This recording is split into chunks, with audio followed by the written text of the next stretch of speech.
Welcome to my YouTube channel swing board academy.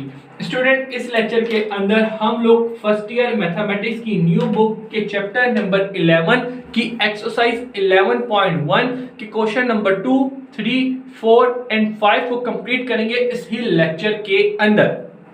Student, in questions को करने के लिए सिर्फ आपके पास ये फार्मूला जरूर आपको पता होना चाहिए। साइन इक्वल होता है परपेंडिकुलर अपॉन हाइपोटेन्यूज, कोस इक्वल होता है बेस अपॉन हाइपोटेन्यूज और टेंजेंट क्या होता है परपेंडिकुलर अपॉन बेस।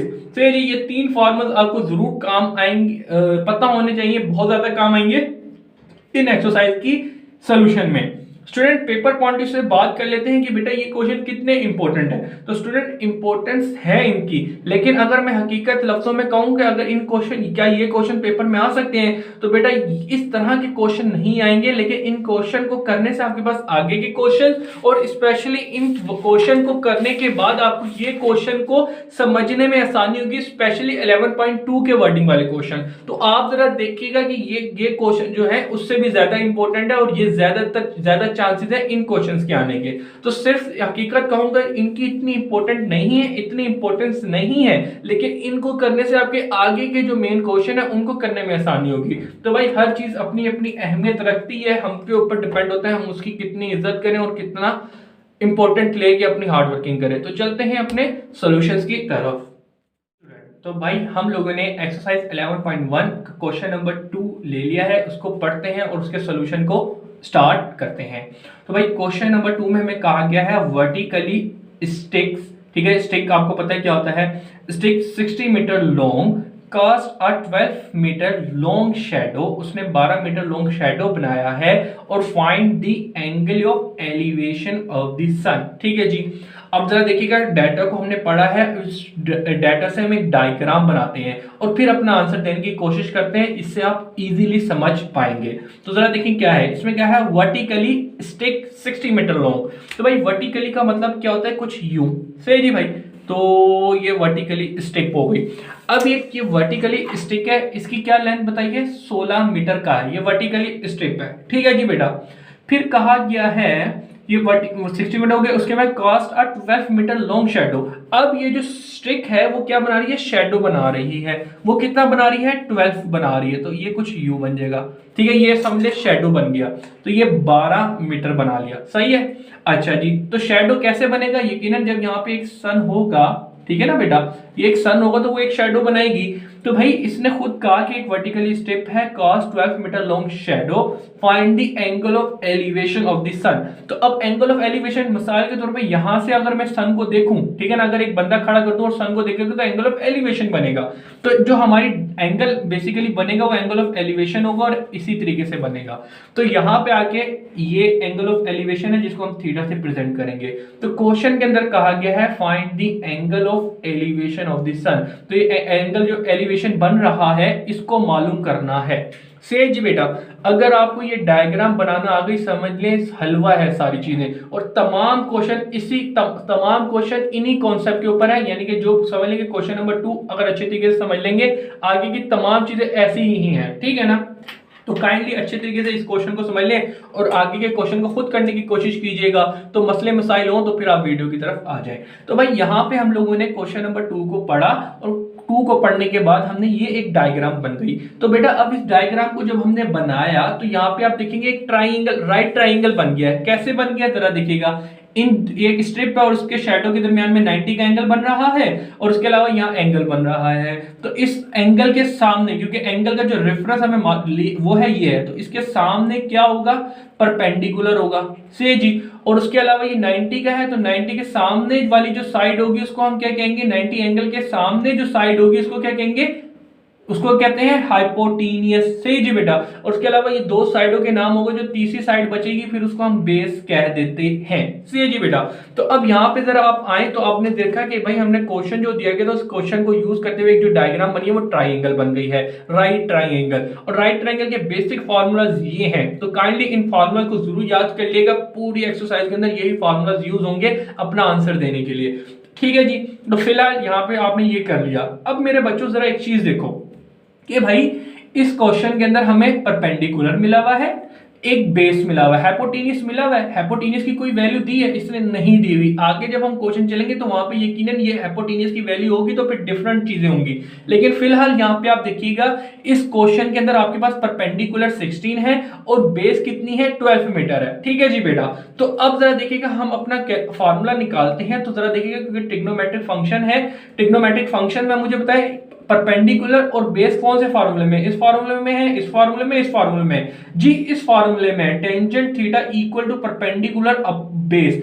हम क्वेश्चन नंबर 2 का सॉल्यूशन करने के लिए इस फार्मूले को यूज करेंगे। क्यों? क्योंकि इस क्वेश्चन के अंदर हमें परपेंडिकुलर एंड बेस दिया गया है, तो भाई टेंजेंट के अंदर परपेंडिकुलर अपॉन बेस है। अगर कोई बच्चा बोले सर नहीं मैं आपकी बात नहीं मानता, मैं अपनी मर्जी से साइन लूंगा उससे सॉल्यूशन करूंगा, तो भाई साइन के अंदर जरा देखिए परपेंडिकुलर अपॉन हाइपोटेन्यूस है, तो भाई हाइपोटेन्यूस तो यहाँ पे हमें कोई हाइपोटेन्यूस की कोई वैल्यू है ही नहीं, तो हम हाइपोटेन्यूस वाले टर्म को लेके करेंगे क्या, समझ रहे हैं, अपनी कॉमन सेंस यूज करनी है। तो भाई परपेंडिकुलर एंड बेस की वैल्यूज हैं तो हम उसी से रिलेटेड टर्म्स को यूज करेंगे। सही जी बेटा। तो अब जरा देखते हैं क्या करना है। बेसिक चीज हमें यहाँ पे क्या करनी है कि भाई सोल्यूशन की फिर आ जाए tangent theta equal to perpendicular upon base होता है। अब ये मैंने क्यों लिया, ये वाला फार्मूला क्यों लिया, बेसिकली मेरे पास क्वेश्चन के अंदर परपेंडिकुलर और बेस ही दिया हुआ है, सी जी बेटा, इसलिए ये शेप लिया। अब जरा यहाँ पे आ जाएं तो भाई ये चीज बन गई, वैल्यू जरा पुट करते हैं। परपेंडिकुलर हमारे पास 16 मीटर है, बेस मेरे पास 12 मीटर है, और उसके अलावा टेंजेंट थीटा, थीटा तो मुझे मालूम करना है, थीटा खुद एक एंगल है जो एंगल ऑफ एलिवेशन बन रहा है।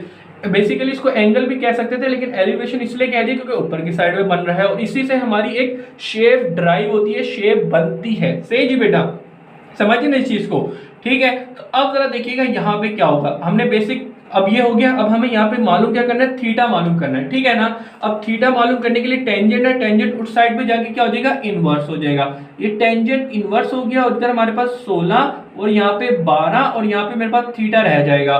तो बेटा अब मैं क्या करूंगा, शिफ्ट दबा के टेंजेंट लिखा और उसके बाद 16 अपॉन 12 लिखा है। तो जरा देखिएगा ये पूरी वैल्यू लिखी, इसको इक्वल कर देंगे तो यहाँ पे हमारे पास क्या आया, थीटा इक्वल टू 53.13 डिग्री। सही जी बेटा, ये आपके पास आंसर आ गया, आपको बहुत बहुत मुबारक हो। लेकिन भाई अब दोबारा क्वेश्चन को देखते हैं। क्वेश्चन में कहा गया था कि भाई एक 16 सेंटीमीटर स्ट्रिप है, उसकी एक शैडो बन रहा है, एंगल ऑफ एलिवेशन बन रहा है, वो एंगल मालूम करें। तो आपने अपना एंगल निकाल के दे दिया, आपको बहुत बहुत मुबारक हो। लेकिन बच्चों अब असल मसला आएगा यहाँ पे जाके क्या कि आप अपनी बुक के पीछे जाएंगे तो वहां पे जाके आपको जो आंसर मिलेगा 11.1 का वो मिलेगा 53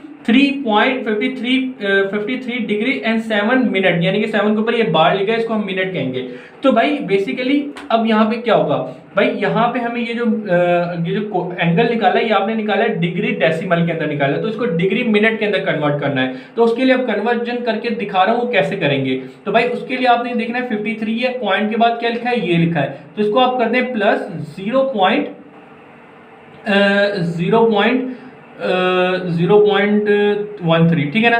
पॉइंट के बाद यानी कि जो पॉइंट के बाद क्या नंबर लिखा है वो लिखा है उसको, अब इसको मल्टीप्लाई कर दें 60 से, तो ये ऑटोमेटिकली मिनट के अंदर कन्वर्ट हो जाएगा। तो जरा देखिएगा 0.13 को मल्टीप्लाई कर दिया 60 से, ये कितना आ गया, 7.8 आ गया। ठीक है जी, तो ये थीटा इक्वल टू 53.7 मिनट हो गया। ठीक है जी बेटा। अक्सर बच्चे 0.8 को ना लिखे, 0.8 जो है वो फिर सेकंड के, ये सेकंड है ना, मतलब मिनट्स है। अब मिनट के बाद आवर में अगर लिखना होगा तो वो फिर 8 की जरूरत पड़ेगी, लेकिन यहाँ पे आपके क्वेश्चन के अंदर 7 तक ही कहा गया तो उसको हम आगे नहीं ड्राइव कर रहे। तो सिंपल आपने इसको इससे मल्टीप्लाई किया और 7 आपके पास आ गया था, ये 7 मिनट हो गया। ठीक है जी बेटा। तो अब आप अपनी बुक के पीछे जाएं तो क्वेश्चन जो है आपको डिग्री मिनट के अंदर दिया, तो वो आपने कन्वर्ट करके दे दिया है। तो यहाँ पे आके आंसर आपका हो गया कंप्लीट। अब मेरे बच्चों, अक्सर बच्चों के दिमाग में आ रहा होगा सर अगर हम पेपर में ये चीज आ जाएगा, अगर कहीं चीज आ जाए और हम अपना आंसर यहाँ पे देके छोड़ दें तो फिर हमारा क्या होगा, आंसर सही माना जाएगा। तो भाई 100% सही माना जाएगा अगर आपने तमाम ऊपर की चीजें सही की हैं। ठीक है जी बेटा। अच्छा जी, अब यहाँ पे एक और चीज भी आ जाती है, सर कि आपने तो ये डायरेक्ट काम कर दिया है, अगर ये हमारे पास पेपर में आ जाए हम ये कर दें तो हमारा माना जाएगा, बिल्कुल माना जाएगा। लेकिन अगर आपको अपने मिसाल के तौर पर अगर किसी बच्चे को मुश्किल है तो भाई वो चाहे तो यहाँ पे नाम दे सकता है। मिसाल के तौर पे यहाँ पे दे दे, इसको नाम ए दे दे, ये बी दे दे और इसको नाम सी दे दे, और फिर कह दे let consider a triangle A B C. अब इस साइड को हम क्या बोल देंगे, ए के सामने वाला स्मॉल ए हो गया, बी के सामने सी के वाले ये स्मॉल सी हो जाएगा, और ये बी के सामने वाला स्मॉल बी, बी की वैल्यू 12 हो गई। तो परपेंडिकुलर इक्वल हो जाएगा किसके, परपेंडिकुलर इक्वल हो जाएगा ए के बेस की वैल्यू क्या है, बी है, तो ये बी की वैल्यू आ गई। तो आप इस तरीके से भी अगर प्रेजेंटेटिव तौर पे भी करना चाहें तो कर सकते हैं, लेकिन ज्यादातर ये जो क्वेश्चन आपके पास पेपर में नहीं आते, सिर्फ बेसिक प्रैक्टिस के लिए। तो भाई अगर मैं इनको लेट करके पहले नाम दे के और खूब समझा रहा होता तो आपका जो बेसिक आइडिया है वो मारा जाता। तो इसीलिए अगर ये तो प्रेजेंटेशन करना तो आप खूब अच्छे तरीके से जानते हैं, अपने तरीके से आप कर सकते हैं। तो यहाँ पे मैंने एक बेसिक आइडिया आपको दे दिया है। मैं कोशिश करूंगा कि मेन जो फार्मूला है, हम ये फार्मूला क्यों यूज कर रहे हैं, क्यों ये चीजें ले रहे हैं, इस बेसिक कॉन्सेप्ट को आपके तक दूं जो ज्यादा इंपॉर्टेंट है। तो चलते हैं इसके नेक्स्ट पार्ट की तरफ। तो यहाँ पे हम लोगों ने एक्सरसाइज 11.1 का क्वेश्चन नंबर 3 ले लिया है, उसको पढ़ते हैं और उसका सॉल्यूशन करते हैं। स्टूडेंट, क्वेश्चन नंबर 3 में कहा गया है find the distance of a man from the foot a tower 169 metre height if the angle of depression of the man from its top is 48 degree 30 minutes। सही जी बेटा, ये आपको बेसिक डाटा दिया गया है और इस डाटा से हमें बेसिकली कहा गया डिस्टेंस मालूम करना है वो मैन का जो टावर के ऊपर है। सही जी। तो अब देखिए इस डाटा को पढ़ के हम सबसे पहले एक फिगर आउट करते हैं और उस फिगर से देखते हैं क्या चीज बन रही है और कैसे हम अपना काम करते हैं। बहुत ही आसान है, कोई इतनी मुश्किल चीज नहीं है, आप देखते साथ ही समझ जाएंगे। सबसे पहले इसने कहा है find the distance of a man from a foot a tower 169 metre height. Basically इसने जो सबसे पहली बात की है वो ये वाली बात की है कि एक बंदा है वो एक टावर पे है। तो टावर में इसको यहाँ पे थोड़ा सा ये मोटा करके बना देता हूँ, ठीक है ना। टावर हमारा है ये, ठीक है जी। इस टावर को इस तरह कर देता हूँ, ये टावर की ना बिल्डिंग है एक ऊंची सी, ये है, ठीक है जी। एक टावर हमारे पास बन गया है, इसकी हाइट बेसिकली है 169। उसके लिए हम ब्लू पेन ले लेते हैं, जरा शेडेड कलर रहे तो अच्छा लगेगा ना, ठीक है ना, समझ में आएगा। 169 मीटर। तो भाई एक टावर है उसकी हाइट बेसिकली 169 मीटर है, ठीक है जी। फिर उसके बाद का है if the angle of depression of a man from its top. अब इसका मतलब क्या है कि कह रहा है ये जो बिल्डिंग है इसके टॉप के ऊपर एक आदमी खड़ा हुआ है। सही जी भाई, एक आदमी खड़ा हुआ है, ठीक है ना। इसके टॉप के ऊपर एक आदमी खड़ा हुआ है, उसका एंगल ऑफ डिप्रेशन बन रहा है। तो एंगल ऑफ डिप्रेशन मैंने आपको बताया था, चले यहाँ पे दिखा भी देता हूँ कि अगर एक बंदा हो वो नीचे की साइड पे देखे तो एंगल ऑफ डिप्रेशन होता है। तो इसका मतलब ये होगा कि ये जो बंदा है वो नीचे की साइड पे देख रहा होगा। सही है जी। तो मैं इसको यूं बना भी देता हूँ, सही जी, ये बना दिया, इसको यूं करते हैं थोड़ा, ये सही जी। ये एंगल ऑफ डिप्रेशन बन गया। कैसे बना भी आपको मैं बताता हूं। अक्सर बच्चे कहेंगे सर ये कैसे बन रहा है एंगल ऑफ डिप्रेशन, मैं अभी बताता हूं, जरा देखिएगा। स्टूडेंट, ये एक हॉरिजॉन्टल लाइन है, ये इसका एंगल ऑफ डिप्रेशन बन गया। सी जी। अब ये जो एंगल ऑफ डिप्रेशन यहाँ पे थीटा बन गया, ये इसने हमें दिया हुआ है, ये कितना दिया हुआ है, ये लिखा हुआ कि भाई it angle of depression of a man from it top, ये टॉप के ऊपर है और एंगल ऑफ डिप्रेशन नीचे देखने की वजह से जो बन रहा है वो कितना बन रहा है, 48 डिग्री 30 मिनट। ठीक है जी बेटा, ये 30 मिनट को हम बार से शो करते हैं, तो ये बन रहा है। तो हमें क्या मालूम करके देना है, डिस्टेंस। क्वेश्चन में कहा गया है find the distance of the man, यानी कि ये जो बंदा इसका यहां से लेके यहां तक का जो डिस्टेंस है वो कितना बन रहा है। तो अब जरा देखिएगा कैसे हम लोग मालूम करते हैं अपने इस चीज को। तो हमें जो चीज मालूम करनी है वो ये वाली साइड है, ठीक है जी। डिस्टेंस, डिस्टेंस को हम यहाँ पे क्या कहेंगे, डिस्टेंस है डी से भी रिप्रेजेंट कर सकते हैं, लेकिन इसको इजीली मैं आपको बताता हूँ क्या करना है। तो भाई ये सारा काम हो गया, अब हम आते हैं अपने काम की तरफ। तो अब जरा देखिएगा यहाँ पे हमारे पास एक ट्राइंगल बन रहा है। तो ट्राइंगल की बेसिक फार्मूलास को यूज करते हुए जरा देखिएगा कैसे हम यहाँ पे आंसर देंगे।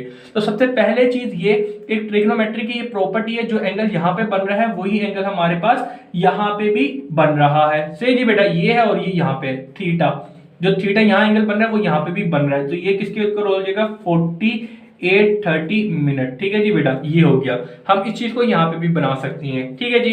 तो एंगल के सामने वाला बिल्कुल जो चीज होती है उसको हम क्या कहते हैं, परपेंडिकुलर। फिर इधर और इसके दरमियान में क्या एंगल बन रहा है, 90, और 90 के सामने वाली साइड को हम क्या कहते हैं, हाइपोटेनियस, ठीक है जी बेटा। अब उसके बाद जो चीज बच जाती है वो हमारे पास आ जाती है बेस से जी बेटा, ये बेस रह जाती है। तो भाई अब जरा देखना हमने क्या करना है।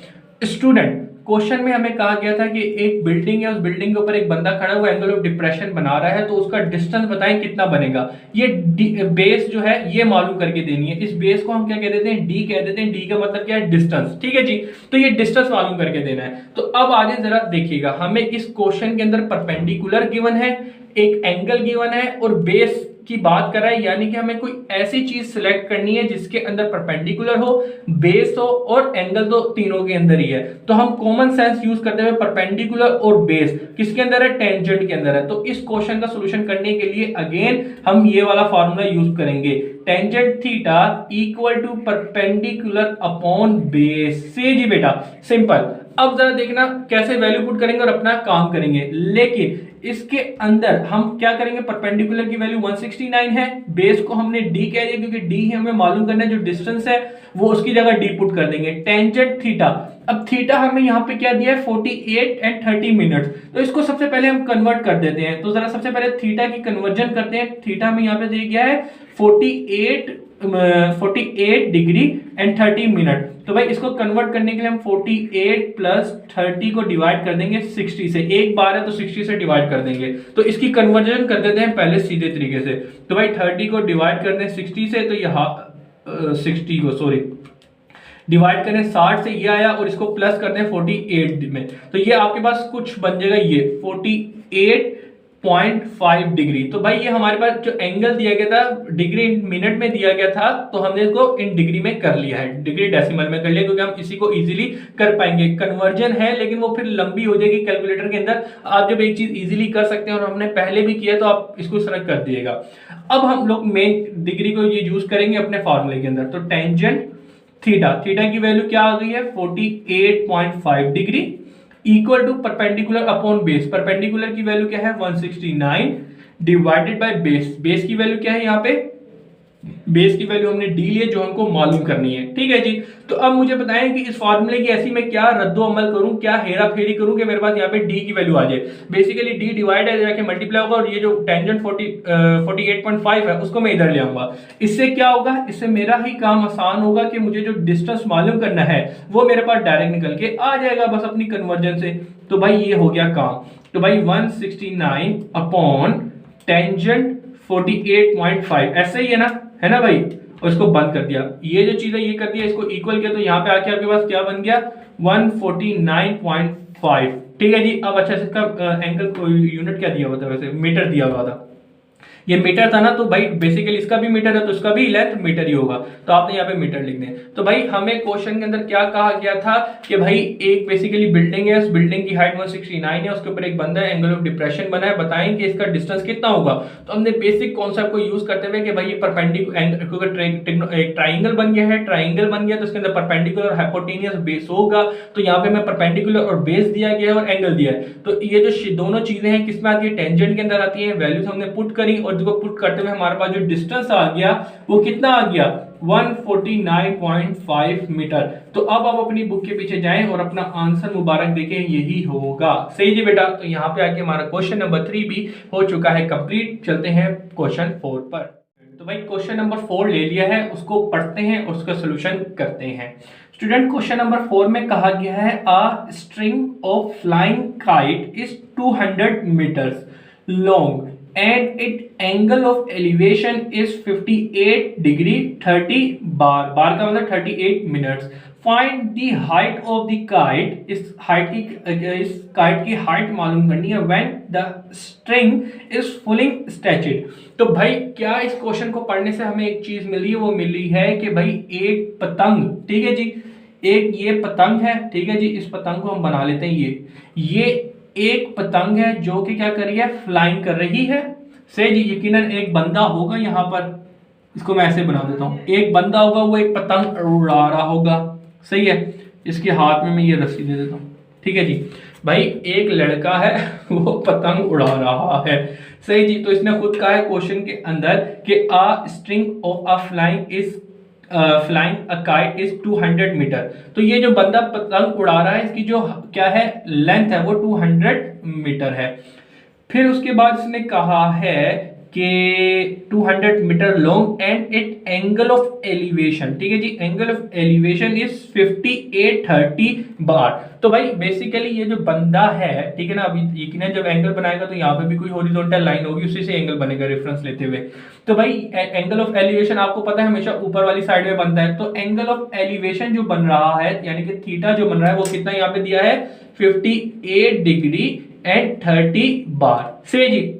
तो भाई क्वेश्चन के अंदर हमें कहा गया कि एक बंदा मतलब पतंग उड़ रही है, उस पतंग की जो रस्सी है उसकी लेंथ जो स्ट्रिंग है वो 200 मीटर है और एंगल ऑफ एलिवेशन यानी कि ऊपर से इस पतंग को देख रहा है तो एंगल ऑफ एलिवेशन ही बनेगा, तो ये बन रहा है। फिर उसके बाद इसने क्या कहा है, find the height of the kite. अब ये जो काइट है इसकी हाइट मालूम करके दें, तो बेसिकली इसकी जो हाइट होगी वो कुछ यूं होगी जमीन से, है ना, तो भाई ये जमीन है तो इससे ये इसकी जो हाइट होगी वो ये होगी। तो ये हाइट मालूम करके देनी है कि find the height of the kite when the string is फुलिंग stretched. तो भाई ये जो स्ट्रिंग है वो फुल स्ट्रेच है, तो जब भी हमने बिल्कुल स्ट्रेट बनाई हुई है और इसकी जो हाइट होगी जमीन से वो हाइट मालूम करके देनी है, जिसको मैं वक्ती तौर के लिए h कह देता हूं। से जी बेटा, तो हमने क्वेश्चन पढ़ा और क्वेश्चन पढ़ने के बाद हमारे पास जो फिगर बन गई वो ये बनी और ये बनने के बाद ऑटोमेटिकली एक राइट ट्राइंगल बन गया है। तो भाई अब सीधी सी बात है, ये जो एंगल है इसके एंगल के सामने जो चीज होती है उसको क्या कहते हैं हम, परपेंडिकुलर। सी जी। फिर उसके बाद में जो 90 डिग्री का एंगल बन रहा है इसके सामने जो चीज होती है, सामने यानी कि जो साइड होती है उसको हम क्या कहते हैं, परपेंडिकुलर, और ये हाइपोटेनियस। सी जी बेटा। फिर इसके बाद जो तीसरी साइड आ जाती है उसको हम आंखें बंद करके क्या कह देते हैं, बेस कह देते हैं। सही ना बेटा। तो अब जरा देखो कि भाई यहाँ पे इस क्वेश्चन के अंदर हमें हाइट यानी कि परपेंडिकुलर दिया हुआ है और हाइपोटेनियस दिया हुआ है। तो अब ऐसी कौन सी ट्रिग्नोमेट्रिक फंक्शन है जिसके अंदर परपेंडिकुलर और हाइपोटेनियस की जरूरत पड़ती है, तो मुझे बताएं परपेंडिकुलर और हाइपोटेनियस, ये वाला sine theta equal to perpendicular और हाइपोटेनियस। तो इसका मतलब क्वेश्चन नंबर 4 का सॉल्यूशन करने के लिए हम साइन थीटा का फार्मूला यूज करेंगे। तो चलते हैं सॉल्यूशन की तरफ। तो सॉल्यूशन लिखा, सॉल्यूशन में हम sine theta equal to perpendicular upon hypotenuse होता है, ये तो बात हम लोगों को पता है। ये चीज हमने क्यों ली है, बेसिकली जो हमें डाटा दिया गया उस डाटा के अंदर परपेंडिकुलर से हमें काम है और हाइपोटेनियस से काम है और एंगल तो दिया हुआ ही दिया है, ठीक है ना, तो इसीलिए लिया है। अगर मिसाल के तौर पे अगर बेस देता तो फिर मैं कुछ और करता ना, बेस इसने हमें दी है तो इसीलिए हमने ऐसी कोई बेस वाला हमने वो ट्रिग्नोमेट्रिक फंक्शन लिया ही नहीं है। क्यों, क्योंकि यहाँ पे हमें बेस से कोई काम ही नहीं है। ठीक है जी। तो चलते हैं आगे, बस वैल्यू पुट करते हैं और अपना काम करते हैं। तो भाई सबसे पहली चीज साइन थीटा, अच्छा जी, तो भाई थीटा हमें यहाँ पे क्या दिया हुआ है, थीटा यहाँ पे हमें 58 डिग्री एंड 30 मिनट दिया हुआ है। इसको सबसे पहले कन्वर्ट करते हैं किसके अंदर, डिग्री के अंदर। तो भाई ये है +30 डिवाइडेड बाय 60 हो जाएगा। सही जी। तो चले जी इसको करते हैं, तो 30 को डिवाइड करते हैं 60 से, ठीक है जी, और इसको फिर प्लस करते हैं 58 के अंदर। तो ये कुछ इस तरीके से बन जाएगा, किस तरीके से, 58.5 डिग्री से जी। थीटा हमारे पास ये सीधा करके लिख दिया हमने, इसको डिग्री मिनट्स के अंदर चेंज करके डिग्री डेसिमल में कर लिया क्योंकि यही हमारे लिए इजी सिंप्लीफिकेशन में रहेगा। अच्छा जी। फिर हमने यहाँ पे क्या किया, साइन थीटा की वैल्यू हमारे पास क्या है 58.5 degree equal to perpendicular. Perpendicular हमारे पास बेसिकली क्या था, डिग्री के एंगल के सामने वाला परपेंडिकुलर होता है और परपेंडिकुलर यहाँ पे हाइट है जो कि मुझे मालूम करनी है, उसको मैंने h कहा है। से जी। फिर आ जाए डिवाइड में, फिर डिवाइड के अंदर हाइपोटेनियस है, हाइपोटेनियस यहाँ पे हमें 200 दिया हुआ है तो यहाँ पे हम इसको 200 कर देते हैं। तो अब मेरे बच्चों ये इधर डिवाइड है, इधर जाके मल्टीप्लाई होगा, तो ये साइन 58.5 डिग्री को मल्टीप्लाई करेंगे 200 से। तो जल्दी से उठाते हैं अपना कैलकुलेटर, कैलकुलेटर के अंदर 200 को मल्टीप्लाई करते हैं साइन 58.5 से जी बेटा। इसको इक्वल कर दें तो यहाँ पे आपके पास h यानी कि जो एंगल की हाइट की जो आई है 170.5 आ गई है। तो यहाँ पे हमें यूनिट क्या दिया हुआ था, मीटर ही लिखा हुआ था ना, ठीक है ना, तो यहाँ पे भी हम मिनट लिखते हैं। तो बेटा अब आप अपनी बुक के पीछे जाएं तो आपको आंसर यही मिलेगा। तो भाई क्वेश्चन नंबर 4 में हमें कहा गया था एक पतंग उड़ रही है, तो भाई ये पतंग की हाइट क्या है, तो आपने अपना आंसर दे दिया 170 आ रही है ऑलमोस्ट। तो अपनी बुक के पीछे जाके भी आंसर चेक कर सकते हैं, जरा देख लीजिएगा भाई। क्वेश्चन नंबर एक्सरसाइज 11.1 का क्वेश्चन नंबर हम लोगों ने कौन सा किया, 4 किया ना, तो जरा देख लें, ये हमारे पास 4 आ गया है 170। ठीक है जी, चलें जी नेक्स्ट पार्ट की तरफ चलते हैं। तो अब हम लोग आ गए हैं क्वेश्चन नंबर 5 के क्वेश्चन पे, जो कि पेपर पॉइंट से इंपॉर्टेंट हो सकता है क्योंकि इसकी नेचर इस तरीके की है, तो इसको आपने एग्जाम पॉइंट से जरा देखना है। स्टूडेंट क्वेश्चन नंबर 5 में हमें कहा गया है अ मैन 1.8 मीटर टॉल, ठीक है जी, एक इंसान है वो 1.8 मीटर टॉल है, observe that the angle of elevation of the top of a tree at a distance 12 meter from him is 31 degree and 45 minutes. What is the height of a tree? तो height of tree आपको बतानी है, given data दिया है, तो देखते हैं कैसे देते हैं। तो सबसे पहले जो हम लोग काम करेंगे वो जरा देखें। स्टूडेंट क्वेश्चन में हमें सबसे पहले कहा गया था कि एक मैन है 1.8 मीटर टॉल, तो भाई एक आदमी है, ठीक है जी, इस आदमी को हम यहाँ पे सबसे पहले बना देते हैं। ठीक है जी, एक आदमी है, उसकी कितनी हाइट है यहाँ पे हमारे पास 1.8 मीटर दी गई है, से जी। फिर उसके बाद कहा गया है a man 1.8 metre tall observe that the angle of elevation of the top of a tree. तो अब एंगल ऑफ एलिवेशन क्या होता है जरा देख लेते हैं। तो मिसाल के तौर पे सबसे पहले हम यहाँ पे एक ट्री बनाते हैं, सही जी, तो ये मैंने एक ट्री बना दिया, ठीक है जी, और उसके अलावा ये मैंने एक दरख्त भी आपके साथ बना दिया है, ठीक है जी, तो ये कुछ दरख्त बन गया, ठीक है ना, ये दरख्त बन चुके हैं हमारे पास। ये एक आदमी है, ठीक है ना, एक आदमी खड़ा हुआ है 1.8 मीटर का, वो क्या करता है बेसिकली इस ट्री की टॉप से इसको देखता है, तो यानी कि ये ऊपर देखेगा तो एंगल ऑफ एलिवेशन बन जाएगा। तो सीधा सीधा क्वेश्चन के अंदर कहा यही बात कही गई है, तो ये यहाँ पे कुछ ये यूं आएगा, सॉरी इसको यूं बनाते हैं, ठीक है, क्योंकि टॉप की तरफ देख रहे हैं ना। अच्छा जी भाई, एक बंदा है 1.8 मीटर का, वो एंगल ऑफ एलिवेशन बना रहा है, तो इसका मतलब ये है कि एक रियलिटी ये बन जाएगी, ठीक है ना, हॉरिजॉन्टल लाइन ये हो जाएगी, एंगल ऑफ एलिवेशन जो होगा वो ये होगा, ठीक है जी। ये थीटा बन गया, थीटा इसने दिया भाई यहाँ पे, ये दिया हुआ तो है, ये लिखा हुआ, दोबारा से पढ़ते हैं। अ मैन 1.8 मीटर टॉल, तो एक इंसान है वो 1.8 मीटर टॉल है, observe the angle of elevation, तो इसने ऑब्जर्व किया angle of elevation of the top of a tree, ठीक है जी। तो टॉप ऑफ द ट्री यानी कि इसने ऊपर देखा तो एंगल ऑफ एलिवेशन बन गया, और वो एंगल ऑफ एलिवेशन ट्री जो बन रहा है वो क्या बन रहा है 30 डिग्री 31 डिग्री, ठीक है जी बेटा, 31 डिग्री 45 मिनट, ठीक है जी, ये बन रहा है। और इसके साथ इसने बोला है एट अ डिस्टेंस, यानी कि इस बंदे का जो डिस्टेंस है फ्रॉम ट्री वो कितना दिया हुआ है, वो दिया हुआ है 12, सही जी। तो ये कुछ इस तरीके से बन जाएगा, ऐसा ही है, ऐसा है या नहीं है जी, बिल्कुल ऐसा ही है। बेसिकली क्वेश्चन पढ़ने से हमारे पास जो डायग्राम बन रही है वो बन रही है, ये क्या कह रहा है कि भाई एक बंदा है, उसकी हाइट 1.8 मीटर है, वो बेसिकली एंगल ऑफ एलिवेशन बनाता है, यानी कि एक दरख्त है उसकी ट्री के ऊपर, उसकी टॉप को देखता है, तो ये एंगल ऑफ एलिवेशन बनाता है एट अ डिस्टेंस, और वो उस दरख्त से कितनी दूर खड़ा हुआ है 12 मीटर खड़ा हुआ है ना, 12 मीटर ही लिखा हुआ है ना जी, 12 मीटर खड़ा हुआ है, और एंगल बन रहा है 31 डिग्री 45 मिनट। फिर वो कह रहा है कि इस ट्री की मुझे क्या मालूम करके दो, लेंथ मालूम करके दो, है ना, लेंथ मालूम कर रहा है या हाइट मालूम करने के लिए कह रहा है, हाइट, ठीक है जी, हाइट को हम ऐसे प्रेजेंट करते हैं, ठीक है ना, हाइट और लेंथ एक ही होता है, तो ये हाइट मालूम करके देनी है। तो चले जी करते हैं। तो भाई बेसिक आइडिया कैसे यूज करेंगे जरा देखिएगा, क्या यूज करेंगे। अब इसको ना थोड़ा मैं सीधा ट्राइंगल बना देता हूँ ताकि आपको समझने में आसानी हो, ठीक है ना, इसको मैं थोड़ा और इस तरह कर देता हूँ, ठीक है, ये ट्राइंगल। अब आप जरा देखिए यहाँ पे एक ट्राइंगल बन गया है। अब इसके साथ ये एंगल है, एंगल के सामने वाले को हम परपेंडिकुलर कहते हैं, ठीक है जी। और यहाँ पे हमारे पास देखिएगा 90 एंगल बना है, 90 के सामने वाले को हाइपोटेनियस कहते हैं, जो तीसरी साइड बन जाती है उसको बेस कह दिया जाता है। तो अब यहाँ पे जरा देखिएगा सोल्यूशन के अंदर आप ऐसा कौन सी फॉर्म यूज करेंगे जहां से आप अपना आंसर दे सकें। एंगल दिया हुआ है, परपेंडिकुलर से हाइट आ जाएगी, और ये बेस 12 दिया हुआ है, तो परपेंडिकुलर और बेस ऐसी कौन सी चीज टर्म है जिसके अंदर ये दोनों आता है, परपेंडिकुलर और बेस, टेंजेंट आता है।